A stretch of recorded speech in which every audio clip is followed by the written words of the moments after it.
everybody, welcome back to my channel. I hope you're doing fine. We're having another interview that we're gonna be reacting to, and it's a specific one talking about racism. Somebody that went from being a white supremacist, a racist altogether, to being a Christian and being a Catholic more specifically. And it's something that I hold honestly dear to my heart because I just feel that I want to talk more about what we call racism. And when I talk about self-confidence here, how to show up online, I think there's a mix and a lot of things that a lot of people can take from, especially with social media, especially with the context in which we are doing everything, the systemic oppression, feminism. I talked about ADOBE, the movie, and how much it was more something that I thought was toxic for the younger generation than anything else. And here we're gonna talk about something that we talk a lot, especially in the society we're living in today, the racism. And he's gonna be able to bring up his point of view, his story, his experience doing that, and going from that side to going to the other side of being a Catholic and really being a follower of God, a follower of Jesus. And I think it's really beautiful. I think a lot of people can take a lot of things from that. I'm somewhat a conservative, a traditionalist, because the topics that I talk a lot more for people that follow my channel, for people that actually see more of my videos and how I approach things, it's not gonna be a surprise at all to see that there's a lot of things that I saw and learned going from Cameroon to living in Canada now. And I've been here for what, over 15 years now. I've seen a lot, and I've heard people going through their own experiences and talking about racism, talking about oppression, talking about all the pains and evil of this world. And sometimes I think it could be very twisted the way you see it, the way you interpret it. And when you stick to something more traditional, when you stick to something more conservative, honestly, usually you're not necessarily lost. You're gonna find the truth and the common sense of it all.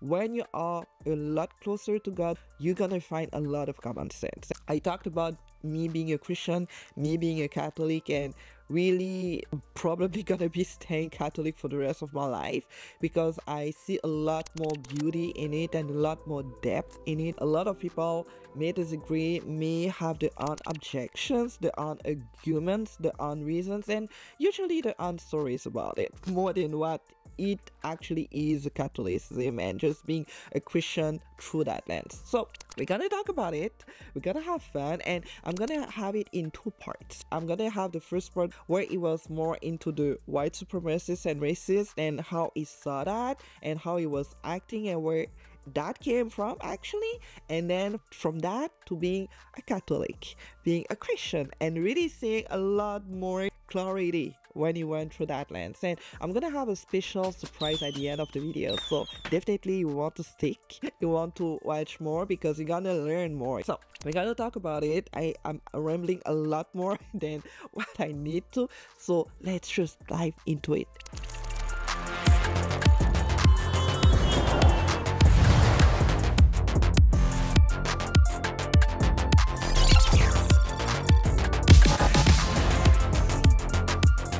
Have to be carefully taught.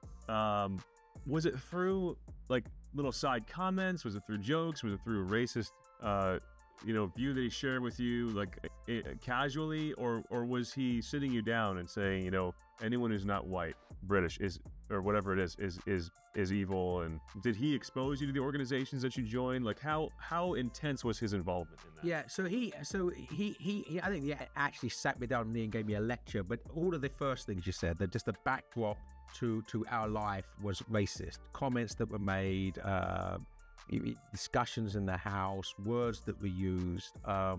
So that was just part of my upbringing. I'm realizing how much family can be toxic. Whatever your parents are gonna say, like you said, you're gonna take it as a gospel when you don't search it further. And the role of a parent usually is to bring the best education that you can have and the best values that you can have. The things with the parents is that they are human beings themselves, and they've been through their own stories, their own experiences, and sometimes they bring in to you without having the clarity that you may have, and you not having the maturity necessary to actually see that and being more objective to it, you're gonna start making choices based on whatever it is said to you without having that critical thinking. And I see that in a lot of families, especially me being an immigrant and just hearing my parents and a lot of immigrant parents. And usually when they get here, they didn't necessarily have the best experiences whatsoever even getting here. Throughout the whole journey, usually it's not necessarily something where there's a lot of joy coming here for a lot of people, because just leaving your own home country is something that for some can be harder, and usually you don't have a choice because there's a lot of issues in your own home country for any type of reason.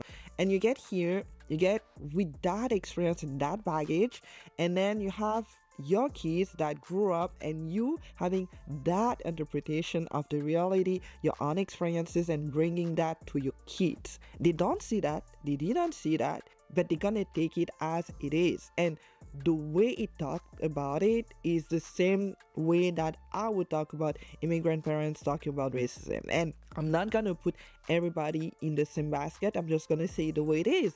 Usually you're gonna hear more of that racism narrative within families rather than what you actually see in real life. And some people might disagree with it, but that's something that I've seen. That's something that actually is becoming more clear to me now, because whatever I do, wherever I go, if you have to ask me if I've experienced racism per se, the same way people talk about it nowadays, I would say not as much. I've seen people reacting a certain type of way, saying certain types of things, but to the matter and the quantity or just the extent of what I'm seeing more in the society, I'm sorry, no. Usually it's not related to the racism per se, but the interpretation. The kids, they're gonna come with that narrative without necessarily having the same type of proofs or what they see outside. There's not that many experiences for you to actually justify that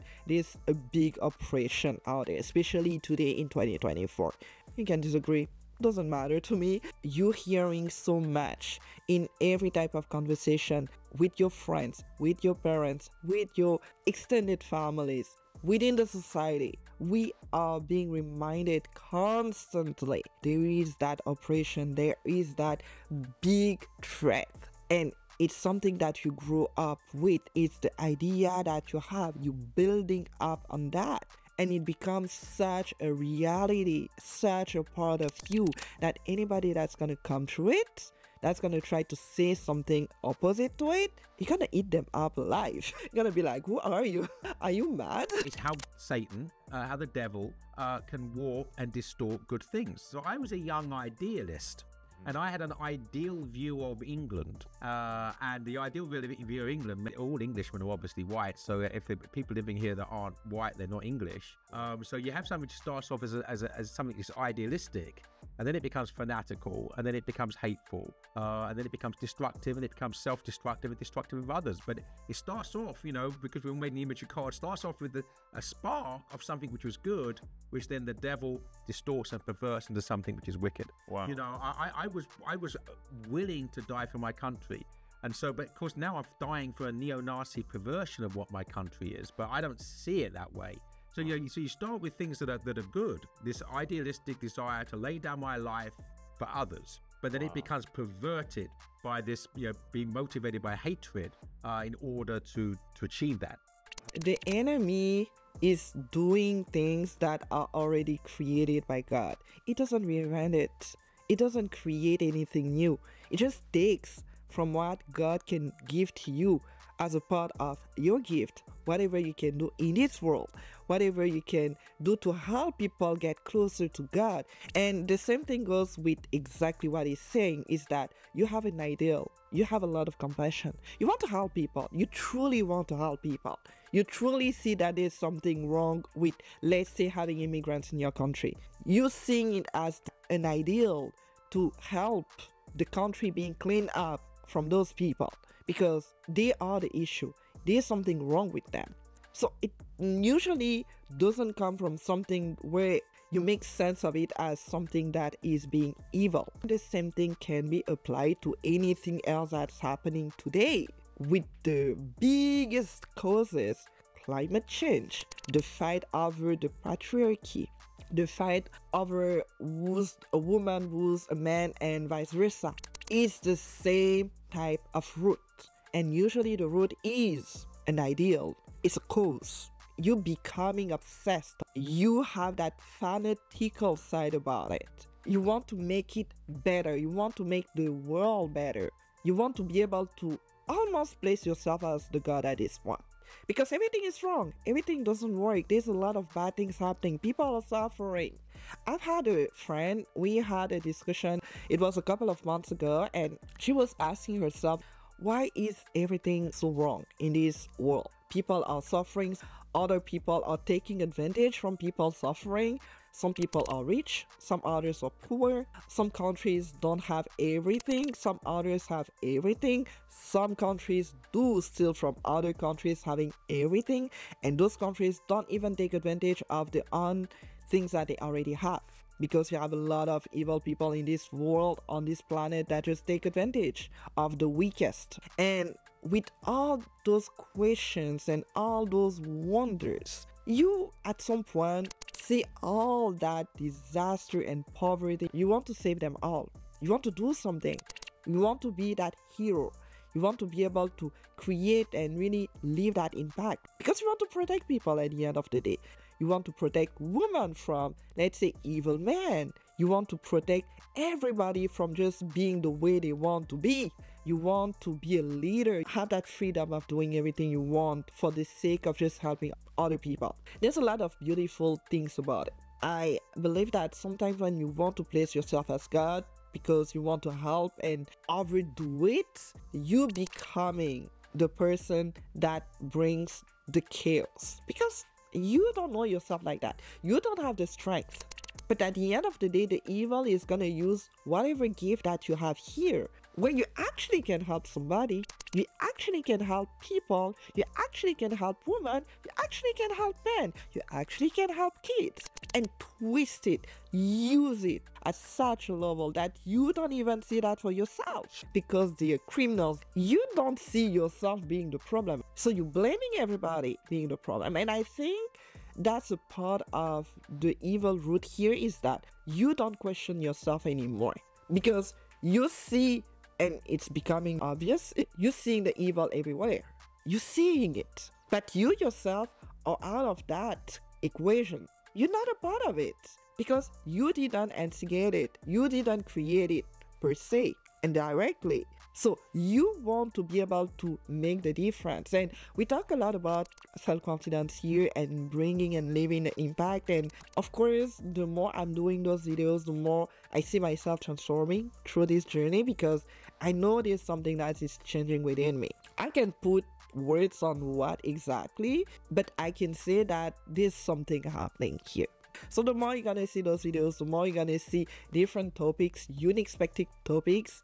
I talked a lot about self-confidence on camera when I started this channel, and I left my other channel because I wanted to make something different on this channel. I didn't know what exactly. I was gonna talk about camera confidence, but I didn't know I would talk about racism, to be honest. That was not on my list.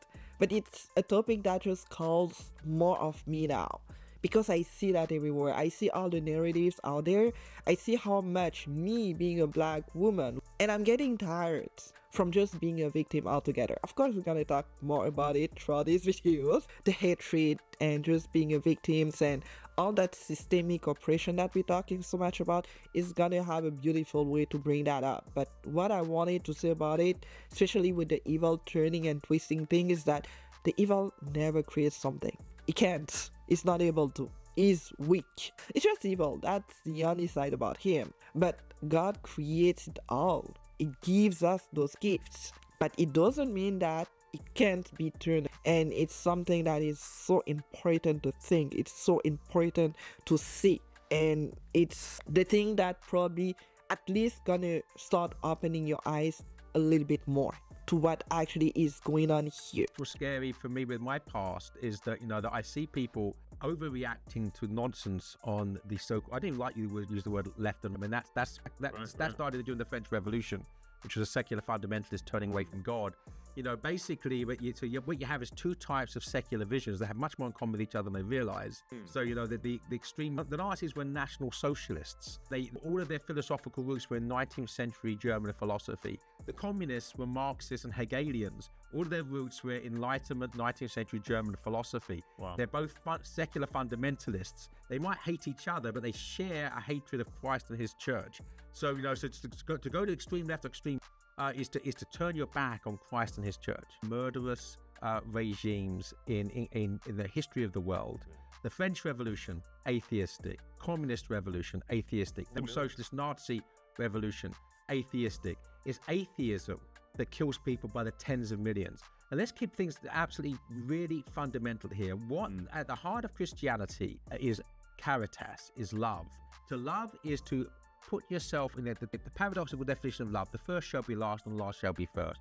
To love is to put yourself last and put the other first. That is the cohesion in a loving society, in a civilized world. When you invert that to it's about me, put myself first and everybody else last, when your pride is basically an enshrinement of selfishness. If you have a society based upon pride and selfishness, it's a society that rips itself apart. And that's what we're seeing now. The absence of Christ is always destructive. The two extremes. I've come to the realization that, yes, they are both sides of the same coin. I do believe that you see more the obvious side of the left that are showing the true colors and that are using a pink color over it to say that they want to help everybody and they want to help people have a free speech and being who they are and have all that freedom. And growing up, it was pretty much something where my parents never necessarily talk about politics that much. I think living in Cameroon, you have other priorities. It's actually especially in United States and America that you start seeing more of that political debate. You see all the tension and all the hate that they have towards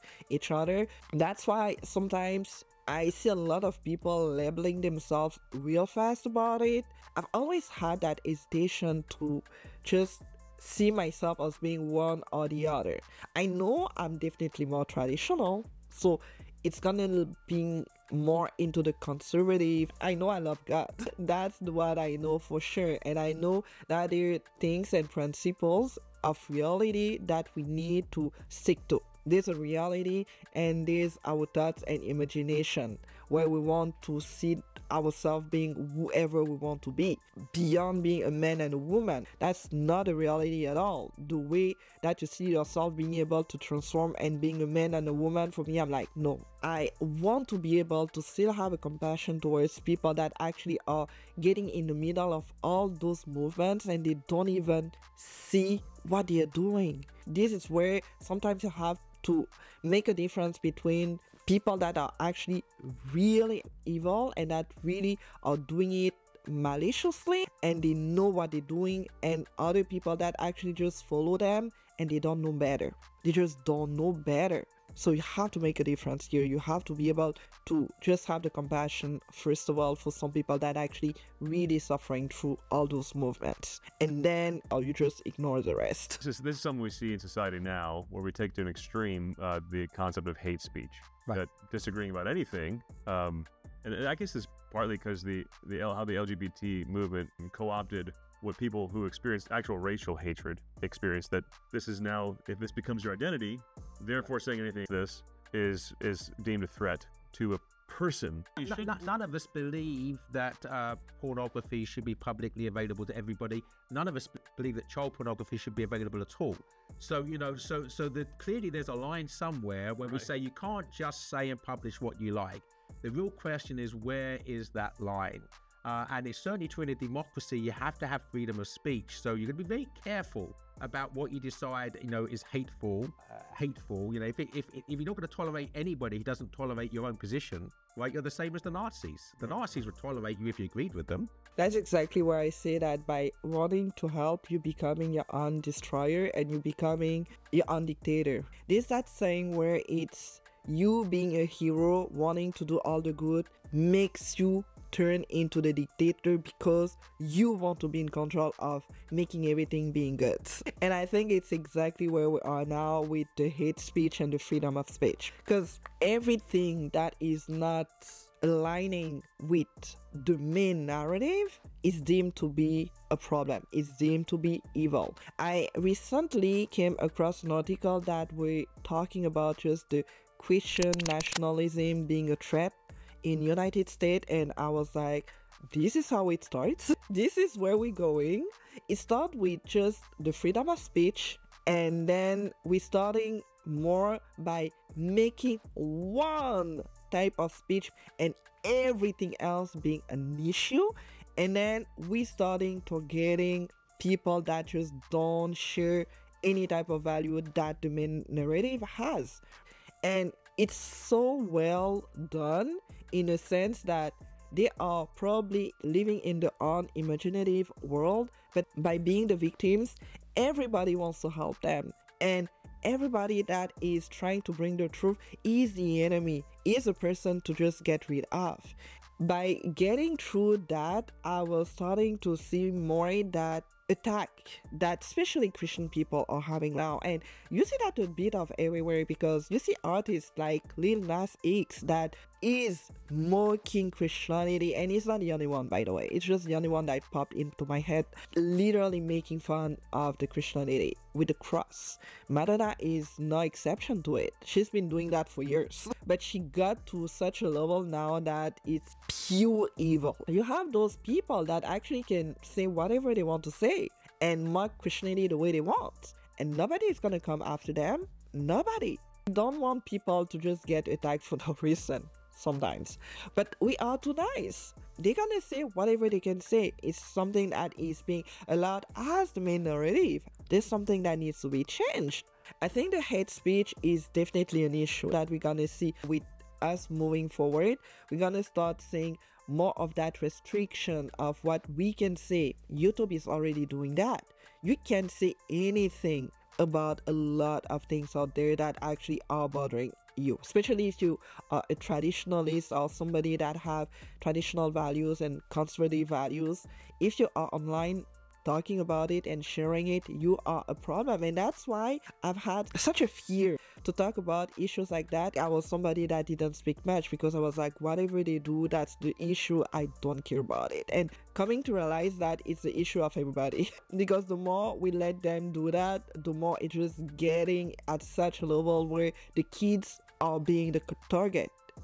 And it's the next generation, is the future generation that we are raising up here. If you start letting that getting to the kids, they're the one that have to rule those countries afterwards. And with that kind of idea, I'm a bit scared of what's gonna happen next. Let's just say that.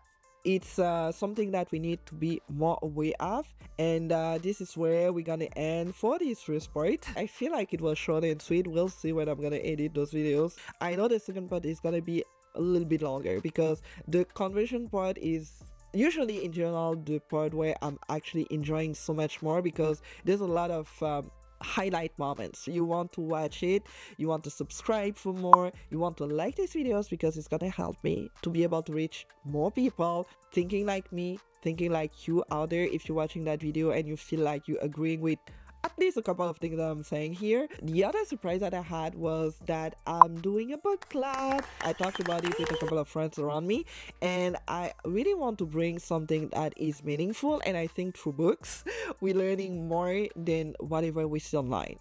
And a book club is going to be a space where we're going to be able to share and discuss topics around books that we are reading, and being able to help ourselves, help each other here, and to really create a space where the truth matters, reality matters, and we growing with Christ. And I think all the books that we're gonna be able to read and discover, it's honestly gonna be centered around it. And like I said before, I'm a Catholic. A lot of topics around what is going on in the society, the oppression. I'm feeling more drawn towards just Mary and the woman she was, the mother she was, and the obedience she had towards God, and the beauty of it, the beauty of just being a woman like that. If it's something that just calls you, that is burning in your heart, definitely you want to be a part of this book club. I don't need to have any type of debate around just being Catholic and how it can be wrong or not wrong. We're not looking for debate within the circle of the book club. But for other people disagreeing or not disagreeing, feel free to leave your comments down below. I'm excited to read them and excited to read your own arguments and your own reasons about it, and just maybe discovering your own stories through it. So we're gonna see each other for the second part. It's gonna be exciting. And until then, like I say all the time, smile because it's free and contagious in a good way. Bye.